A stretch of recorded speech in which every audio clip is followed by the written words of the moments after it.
What I was saying was you have to pay attention to gendered stereotypes when you're conducting these evaluations. You can't assume all the time that the male is the perpetrator and the female is the victim. You have to go into the evaluation understanding that the male also could be the victim of intimate partner violence.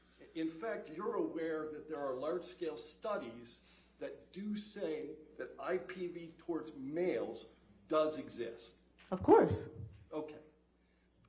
And every time you referred to the characteristic of a victim of intimate partner violence yesterday, you used the pronouns she or her, didn't you? I was using the she and her pronouns in this case because my determination was, as I stated, that Ms. Heard was the victim of intimate partner violence. That is why I was using the she, her pronouns.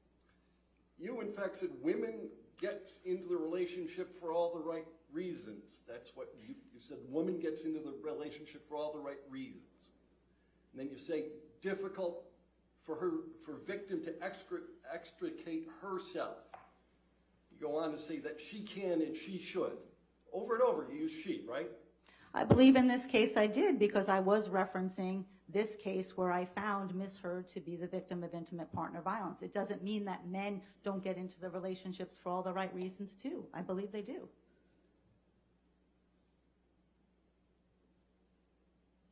Nearly every time you referenced the perpetrator of IPV, you used he or him, didn't you? And it goes back to the same reasoning as I'm describing my understanding and my evaluation in this matter. Of course, men can be perpetrators and victims of intimate partner violence. That's well established in the research, and that's well established in my clinical practice as well.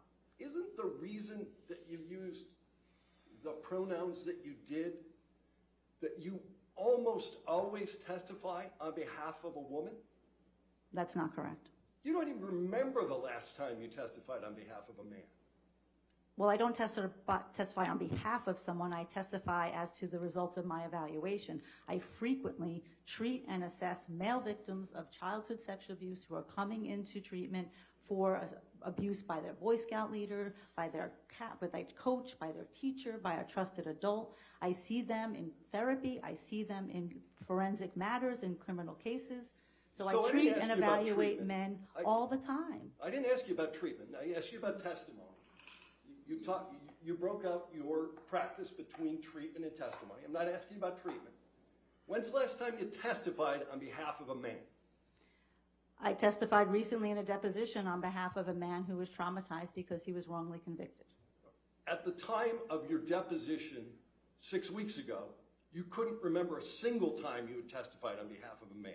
I testified in my deposition that I testified in a case of a man who was wrongly convicted about 20 years and suffered physical and sexual violence in prison, and I detailed the traumatic effects of that happened on that gentleman. All right, why don't we take a look at